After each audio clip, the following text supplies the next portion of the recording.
예, 반갑습니다. 오늘은 반야신경 15번째 강의 시간입니다.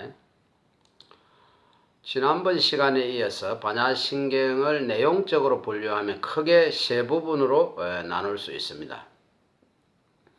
첫 번째가 대성의 공사성을, 두 번째가 그 공의 세계에서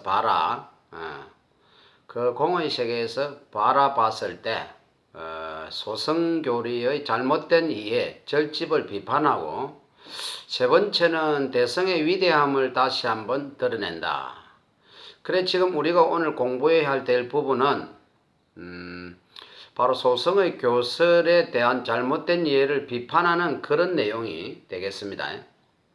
시고라는 것은 이런 까닭으로, 이런 말입니다. 이런 까닭으로 앞의 내용이죠. 이런이 뭡니까? 제법이 공하다, 이런 얘기입니다. 제법이 공하다. 그 공의 세계에서 볼 때는 뭐다? 불생불멸이요, 불구부정이요, 부정불감이다. 즉 불생불멸이고 불구부정이고 부정불감은 그런 세계에서 본다면 이 말입니다. 이런 까닭으로 공 가운데서는 공중에서는 이랬어요. 공 가운데서는, 이 말은 공의 세계에서는 이런 말입니다. 공의 차원, 공의 세계, 깨달음의 세계에서 본다면 이런 얘기입니다.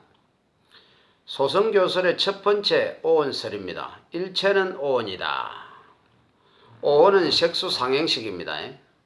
그러니까 무색이라 할 것도 없고 무수상행식, 무라 할 것도 없고 수라 할 것도 없고 상이라 할 것도, 행이라 할 것도, 식이라 할 것도 없다. 즉 오혼설에 대해서, 오혼의 교설에 대해서 실체가 없음을, 오혼의 교설은 부처님의 가르침입니다. 그러나 그 부처님의 가르침을 형상화하는 게 뭡니까? 법상이다. 그 법상을 비판하는 것, 법에 바로 그 법에 실체가 없음을 법도 공한 것이다, 이런 말입니다. 그래서 무수상행식, 이것은 오혼에 대한 얘기입니다. 그 다음에 무안이비설신의 무색성향미촉법, 이거는 12처설입니다. 12처, 일체는 12처다. 인식의 주체인 6가지 감각기관을 육根이라 그래요. 안이비설신의, 그리고 그 육根의 대상이 육경이라 그래요. 색성향 미촉법, 이 육根과 육경의 접촉에 의해서 우리가 인식작용을 하는 것. 일체라는 것은 딴 게 아니라 이것에 불과하다. 그것이 12처설입니다. 그 앞에 무안이비설신의 무색성향미촉법 이렇게 되어 있습니다. 그 다음에 세 번째가 18개설입니다. 18개. 설이라는 것은 우리 몸의 감각기관이 6개, 육根, 안이비설신의, 그리고 인식대상인 경계, 육경, 색성향미촉법, 이것이 단순한 만남에서 이루어지는 것이 아니라 이미 우리에게 있는 인식작용인 6가지가 식이 있습니다.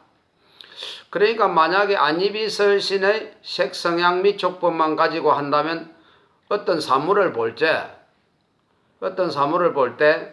누가 보나 어때요? 똑같아야 되겠죠. 다른 이유는 뭐예요? 그 인식 주체가 다르기 때문에. 그래서 그게 뭐예요? 안식, 이식, 비식, 설식, 신식, 의식, 이게 6가지 식입니다.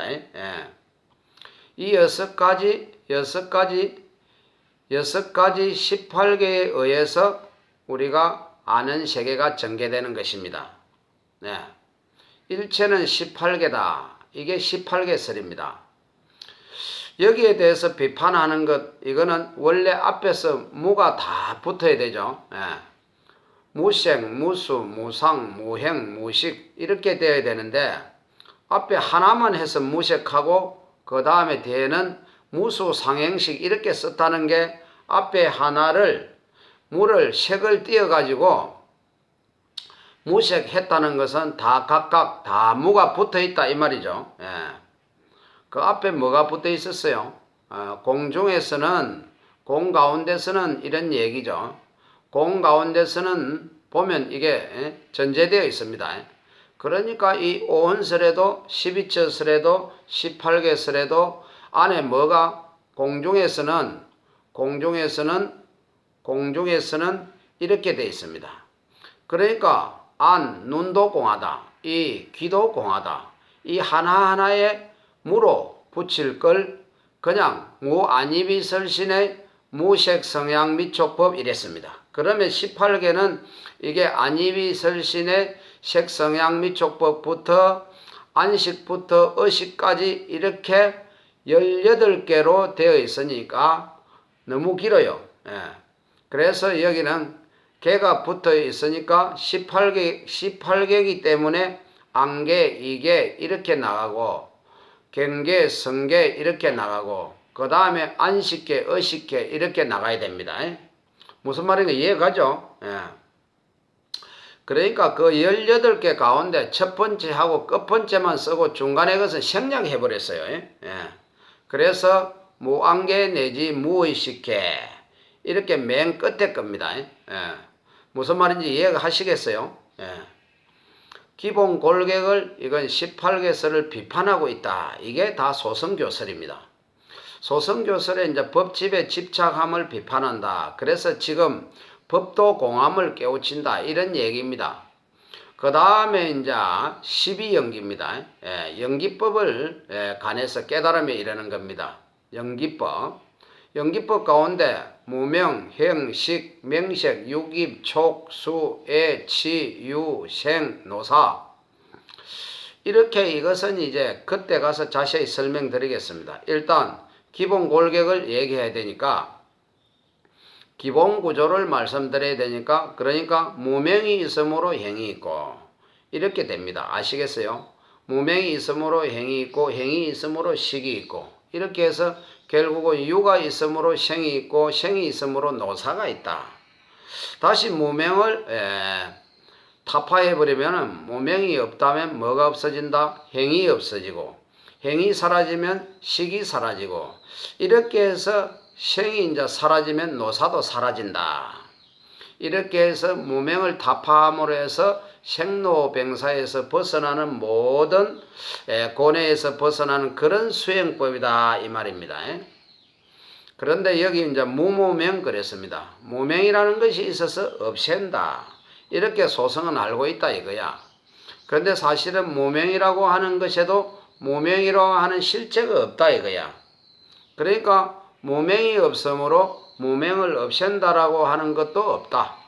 무명의 다함도 없다. 그게 뭐예요? 무무명, 영무무명진 가운데 10개를 생략하고 무노사, 노사가 없으므로 또한 노사의 다함도 없다. 이렇게 12연계에 대해서 쓰여지고 있습니다. 4가지, 그 다음 5번째 소성 가운데 성문성은 기본 수행법이 뭡니까? 사성제입니다. 영각성은 12연기고 성문성은 사성제. 사성제라는 게 뭐예요? 고집멸도요. 이것이 괴로움이다. 이것이 괴로움의 원인이다. 이것이 괴로움의 소멸이다. 이것이 괴로움의 소멸에 이르는 길이다. 그런데 괴로움이 있는데 괴로움을 없앤다라고 생각하면은 이것은 깨닫지 못한 소식이다. 그러니까 괴로움이 없다. 괴로움이라는 실체가 없다. 여러분이 밤에 잠잘 때 강도에게 이제 쫓기는 꿈을 꾸면 꿈속에서 괴로움이 있어요, 없어요? 있지요. 꿈속에서 괴로움이 있어요. 눈을 뜨고 나서 보니까 사실은 괴로워하긴 했는데 괴로운 일은 있었어요, 없었어요? 괴로운 일이 있어서 괴로운 게 아니고 그냥 한영에 입사해서 괴로워요. 그러니까 괴로워할 일이 없다 이거야. 본래 이거는 여러분들이 이제 깨달음의 맛을 봐야 하는데 괴로워할 일이 없다. 괴로움은 있지만은 괴로워할 일은 없어요. 괴로워할 일이 있으니까 괴롭다. 그렇지 않습니다. 잘못 괴로워할 일은 없지만은 우리는 어떤 착각에 의해서 괴로워하고 있는데 깨닫고 보면 괴로워할 일이 없는 거구나. 괴로워할 일이 없다면 괴로움이 있어요, 없어요? 없어요. 예? 괴로워하는 것은 비정상입니다. 정상이 아니라는 거죠. 그래서 무고, 괴로움이 없다 이거야. 예. 그러면 괴로움의 원인도 없으며 괴로움의 소멸도 없으며 괴로움이 소멸되는 길도 없다. 이게 무고진멸도입니다. 그러니까 깨닫는다고 하는데 이것이 깨달음이라고 할 실체도 없다. 깨달음도 없고 물론 깨달음이 있으니까 깨달음을 얻는다는 말을 씁니다. 깨달음을 얻는다라고 할 것도 없다. 그게 뭡니까? 무지영무덕입니다. 이것이 소승의 교설과 수행체계에 대해서 한마디로 비판한 겁니다. 그런데 그 비판을 할 때 그냥 비판하는 겁니까? 어떤 차원에서 보는 거예요. 어떤 차원에서 보는 겁니까? 쉽게 예를 들면 사람들이 산골짜기에 이게 크니 저게 크니 저게 높니 이게 높니 이렇게 저게 맞니 이게 맞니 아무리 토론을 해도 끝이 안 나요. 사실은 이 골짜기 밖에만 나가면 이것보다 훨씬 더 넓은 게 있고 훨씬 더 큰 게 있고 훨씬 더 높은 게 있단 말입니다. 그러니까 우물 안에 개구리라 이거야. 이런 논쟁은 이 말 밖에 벗어나 버리면 논쟁할 필요가 없는 겁니다. 그래서 저 높은 산에 올라가 봐라. 저 높은 산에 올라가면 저 높은 세계가 보인다. 그러면 이런 논쟁은 그냥 저절로 사라져 버립니다. 그래서 손가락이 가리키는 그 꼭대기에 올라갔다 이 말이야. 올라가서 보니까 저 세계가 다 보이고 정말 우리들의 그 시비분별은 보잘것없는 것이다. 거기가 세계라고 앉아있다 이거야. 여기가 정상이라고, 여기가 부처님이 이제 가르친 곳이라고. 근데 이제 우리 산에 다녀보면 알지만은 밑에서 보면 정상인데 거기 올라가 보면 더 높은 데가 좀 있죠. 당연히 밑에서는 이것이 보였기 때문에 이곳에 있지만은 왔지만은 그러나 올라가 보면은 더 높은 봉우리가 있다면 부처님이 저 높은 봉우리를 가라고 할 때는 자동으로 높은 봉우리를 가야 되는데 부처님이 손가락으로 이걸 가리켰다 이거야. 저 높은 봉우리를 가라고 했다 이거야. 이곳이다. 이렇게 이제 그곳을 주저앉는다면 그는 이 세상을 4분의 1밖에 못 본다. 아니면 반밖에 못 본다. 저 높은 봉우리 뒤편은 보지를 못하죠. 그래서 저 높은 봉우리 최고봉에서 서서 거기 정상 아니다. 그 버리고 이리 와라. 이런 얘기고, 그러면 이것은 근본교설 자체를 비판하는 거예요. 근본교설에 대한 잘못된 이해를 비판하는 겁니까? 잘못된 이해를 비판하는 겁니다. 그가 대성교설과 근본교설이 다른 게 아니고 잘못 이해해야 한다. 그것을 법을 법상으로 공이라 하면 모양 없는 도리를 그냥 깨치는 게 아니고 공이라는 모양을 만들어서 이해한다 이거야. 그런데 이것은 공이 아니다 이거야. 공이 아니기 때문에 인생사가 해결이 안 된다. 번뇌가 사라지지 않는다.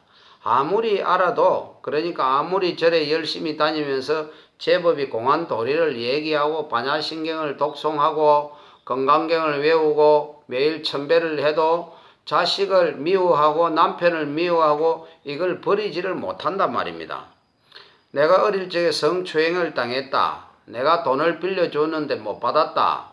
이렇게 해서 괴로워한다 이거야. 그러니 제법이 공한 도리를 바로 깨달으면 이런 것이 다 한여름밤에 꿈 같다 이 말입니다.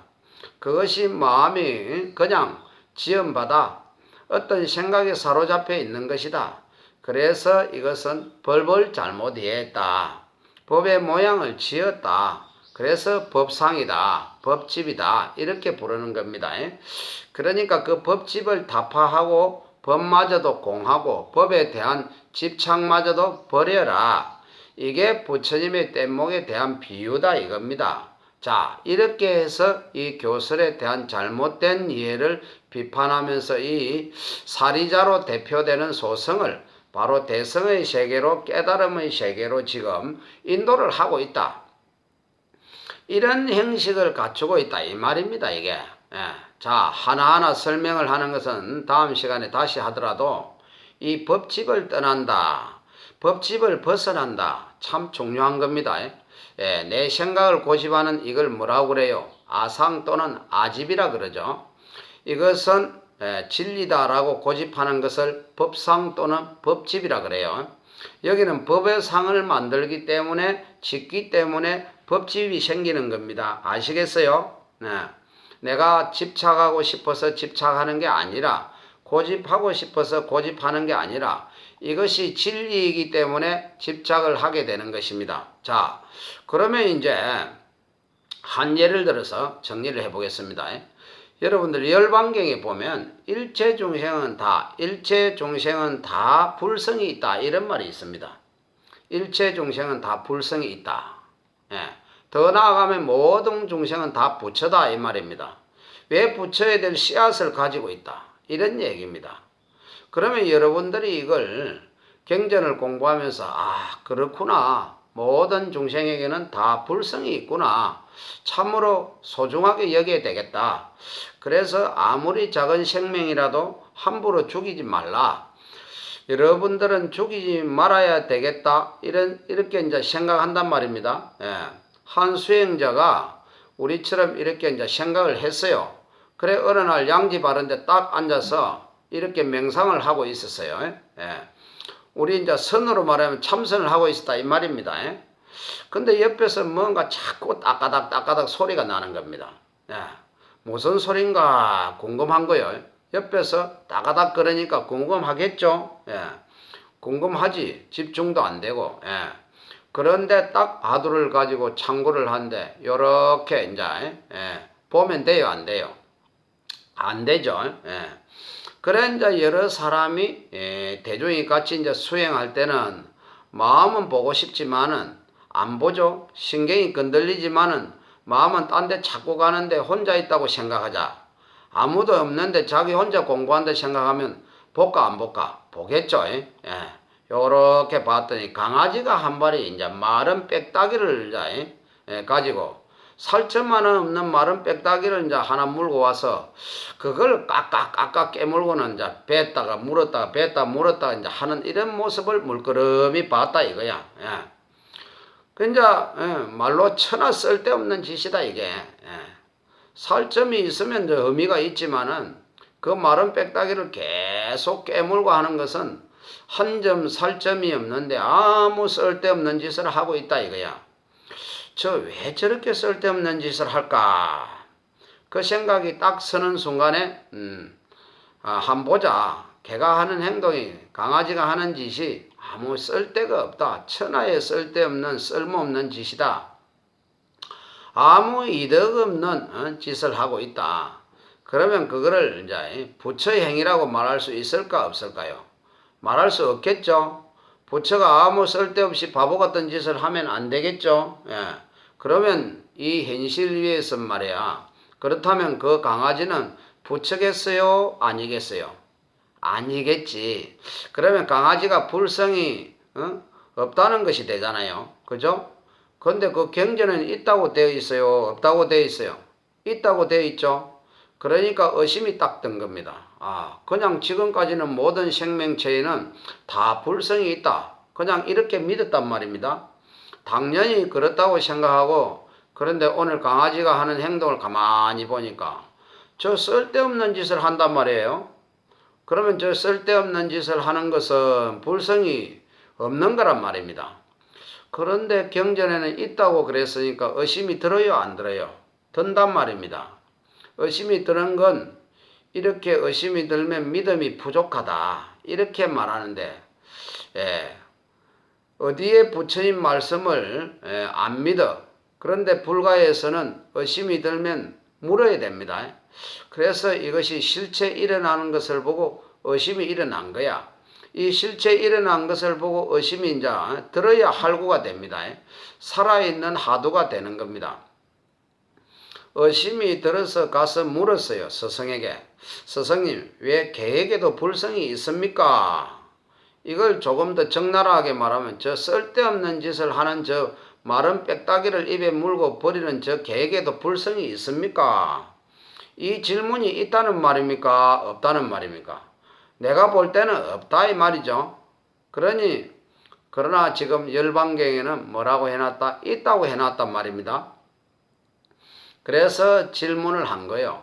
그러니까 스승이 아무리 작은 미물이라도 불성이 있느니라 이렇게 대답을 했으면 저런 쓸데없이 하는 것 같지만 내 눈에 그래 보이지. 그래 맞아 다 불성이 있구나. 이렇게 돌아가면 되겠죠. 그런데 스승이 개에게도 불성이 있습니까? 이럴 때는 다른 건 생략되었어요. 왜? 이 질문했는지는 이제 이해하시겠죠? 이런 사유로 이 문이 들어서 질문을 한 거요. 이 의문이 들어서 질문을 한 거는 맞죠? 그냥 뭐 물어본 게 아니고 그렇다고 스승이 딱 하는 소리가 야 이놈아 개새끼한테 무슨 불성이 있노? 이러는 거요. 그런데 점잖게 말하면 뭐다? 이렇게 말했단 말이에요. 없다 이렇게 말했단 말이에요. 그때 이 말을 듣는 순간에 눈이 멀어버리고 귀가 멀어버렸단 말이야. 멍해져 버렸어요. 완전히 하나도 안 보게 깜깜해져 버리고 아무 소리도 안 들리는 그런 눈 멀고 귀 먹은 상태가 되어버렸어요. 왜 그랬을까? 여러분들은 이 말 들어도 그렇게 안 되죠. 여러분들은 진지하게 고민해서 묻는 게 아니기 때문에 지금 여기에는 이것이 나의 것으로 나의 아주 심오한 과제로 여러분들이 안 돼 있기 때문에 이건 남의 얘기인 거죠. 이분은 이것을 진지하게 관찰하고 궁금해서 물었기 때문에 그런데 이제 여기에 대답이 스승이 없다 하면 첫째 나타나는 현상이 뭐예요? 스님 열반경에는 있다고 써놨는데 이렇게 말하겠죠. 그래요 안 그래요? 그러겠지요. 열반경에는 모든 중생에게 불성이 있다고 했으니 저 개에게도 마땅히 불성이 있다고 생각이 되어지는 겁니다. 그런데 왜 스님 없다고 합니까? 자, 이 질문은 이 의문은 진지한 질문, 궁금해서 하는 질문입니까? 스승이 말씀이 틀렸다는 말입니까? 틀렸다는 말이겠죠. 경전에는 있다고 써놨는데요. 그래서 스님 말씀이 틀렸습니다 이거야. 자, 스님 말씀이 틀렸다. 스승님 말씀이 틀렸습니다. 그러면 이 선에서는 스승의 가르침을 따라서 공부를 해야 됩니다. 그냥 책 보고 공부하는 게 아닙니다. 이심전심으로 그렇게 마음과 마음이 교감을 하는 겁니다. 그런데 스승을 불신하고 스승을 믿지 않는데 내가 깨달음을 얻을 수 있어요? 없어요? 없어요. 그러니까 스님 열반경에는 있다고 그러던데요. 이러면 이미 틀렸어요. 이 스승을 불신하는 데 있는 겁니다. 자, 두 번째, 스님 그렇습니까? 스님 말씀 맞습니다. 이렇게 믿었다 이거야. 스님의 말을 그대로 믿으면 누가 거짓말하는 게 될까요? 부처님이 거짓말한 겁니다. 부처님이 틀렸다 이거야. 열반경에는 왜 있다고 내가 잘못 기억했을까? 그러면 이제 불자가 부처님의 말씀을 안 믿고 그걸 부정하고 의심하면 깨달을 수 있어요 없어요? 없어요. 그러니까 없다 하는 이 말을 들었을 때 우리가 나타내는 태도, 우리들의 기본 마음은 부처님을 불신하거나 스승을 불신하거나 둘 중에 하나입니다. 그래서 기본적으로 깨달을 수가 없습니다. 세 번째, 나오면서 아이고 경에는 써놓았고 스승님께서는 개에는 불성이 없다. 그러고 어느 것이 맞을까? 이렇게 혼자서 궁리를 한단 말입니다. 어느 것이 맞을까? 누구 말이 맞을까? 이것은 둘 다 부정하는 것입니다. 둘 다 못 믿는 것입니다. 부처님도 안 믿고 스승도 안 믿고. 그런데 우리들은 대부분 99%가 항상 이래요. 둘 다 부정합니다. 여러분들은 늘 이 스님은 이래 말하고 저 스님은 저래 말하고 이 경에는 이래 써놨고 저 경에는 저래 써놨고 어느 것이 맞노? 이런 믿음이 부족하다. 둘 다 부족하고 둘 다 부정하는 겁니다. 이 경, 저 경, 이 스님, 저 스님, 부처님, 스승님 다 못 믿는 거야. 그러면 깨달으려면 어떻게 해야 된다? 부처님도 믿고 부처님 말씀도 믿고 스승님 말씀도 믿고 일정 일액을 의심 없이 믿는다고 하면 어떻게 될까요? 무 하는 말을 듣는 순간 눈이 멀고 귀가 멀어버렸다. 이런 말입니다. 눈이 멀고 귀가 먹어버린다. 왜? 여기 한 생각을 낼 수가 없어요. 한 생각을 냈다면 의심이 되니까. 그러면 스승님의 말씀도 부처님 말씀도 맞다고 믿고 있는 사람에게는 무 할 때는 없다는 뜻이 아니고 무, 없다. 이 말을 듣는 순간 이게 무슨 소식인가? 이게 무슨 소식인가? 도대체 이게 무슨 소리인가? 이게 무슨 의미인가? 이게 무라는 말이 그냥 우리 글자 그대로 해석하면 없다는 뜻이 있죠. 여기서 무는 도대체 무슨 의미인가? 이것 도대체 무슨 소리인가 이거야. 지금 내가 알고 있는 모든 아르마르마리는 아무 소용이 없습니다. 그러니까 무라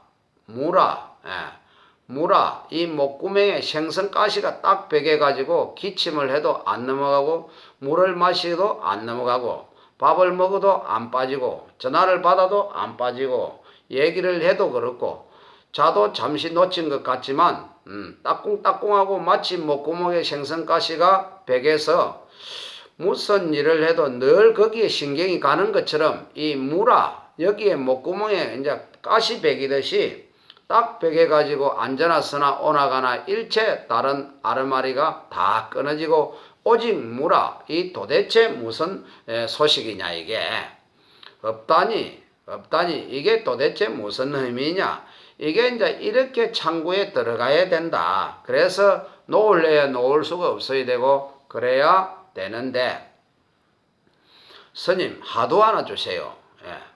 나는 무자 하도 받았습니다. 무라 하다가 딴 생각하고 앉아있다가 잃어버리고 밥 먹다 잊어버리고 길 가다 잊어버리고 잠자다 잊어버리고 얘기하다 잊어버리고 일하다 잊어버리고 그래서 하는 얘기가 뭐냐 하면 스님 하도가 안 들리네요. 하도가 안 들리는데 어떻게 하면 됩니까? 안 들리는데 뭐 때문에 안 들릴까? 그래요. 놓을래야 놓을 수가 없어요. 하도다. 내려 놓을래야 놓을 수가 없어요. 그렇지 않으면 다시 관념의 세계에 빠진다. 탐구의 세계에 들어가는 것이 아니라 분별의 세계, 어떤 자기 생각 속에 빠지게 된단 말입니다. 그러면 이게 뭐가 된다? 사고가 된다. 그러니까 그런 진지한 고뇌 위에서 스승의 말씀을 듣자마자 그대로 딱 거기에 몰입이 된단 말입니다. 그 어떤 스님이 깨쳤다 그러니까 나도 무자도 들고 깨친다 이렇게 해서 무라 하다가 잊어버리고 무라 하다가 놓쳐버리고 이게 이제 자기 밥을 먹어야 되는데 자기 밥상을 챙겨야 되는데 남이 먹다 버린 쓰레기통을 이제 뒤진다 이 말이야. 이 책 저 책 뒤져가지고 그걸 이제 자기 것을 사모래 한다 이거야. 이것을 사구라 그래요. 이건 죽은 것이고 이건 살아있는 할구가 아니다 이 말입니다. 그러니까 여러분들이 삶에 있어서 진지해야 돼. 진지해야 참고가 된다. 연구가 된다 이거야. 모방하고 답습하는 것으로는 안 된다 이거야. 그러니까 잘못하면 참선을 하면 부처님 말씀을 부정하는 것처럼 그렇게 이제 잘못 이해합니다. 부처님 말씀을 믿되 우리는 그 글자에 매이면 안 된다. 진짜 깊은 해석적 의미로 깊은 뜻이 아닙니다. 아시겠어요? 참고해서 들어가야 된다. 실체와 결합해서 그런데 우리는 그렇게 실체와 결합하지 않는다 이 말입니다. 그러면 개에게도 불성이 있다. 불성이 있나 보다. 일체 종생에게도 불성이 있다. 아이고 불성이 있구나. 이것은 그냥 하나의 상에 불과하다. 절에 다니면 좋다. 부처님 믿으면 복 온다. 많이 베풀면 좋다. 이것은 하느님 믿으면 천당 간다. 아미타불 믿으면 극락 간다. 이 범위를 못 벗어난다 이거다. 이거는 믿음의 분상, 종교의 분상이지 이거는 꿈속의 소식이다.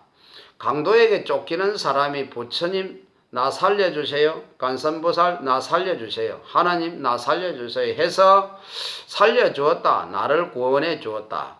그러면 너무너무 고마워. 이거는 어디 세계다? 꿈의 세계다. 네. 눈을 뜨면 강도도 없고 관세음보살도 없다 이 말입니다. 이게 이제 부타의 가피며 대자 대비하신 부처님의 가피며 대자 대비하신 관세음보살의 가피다 이거야.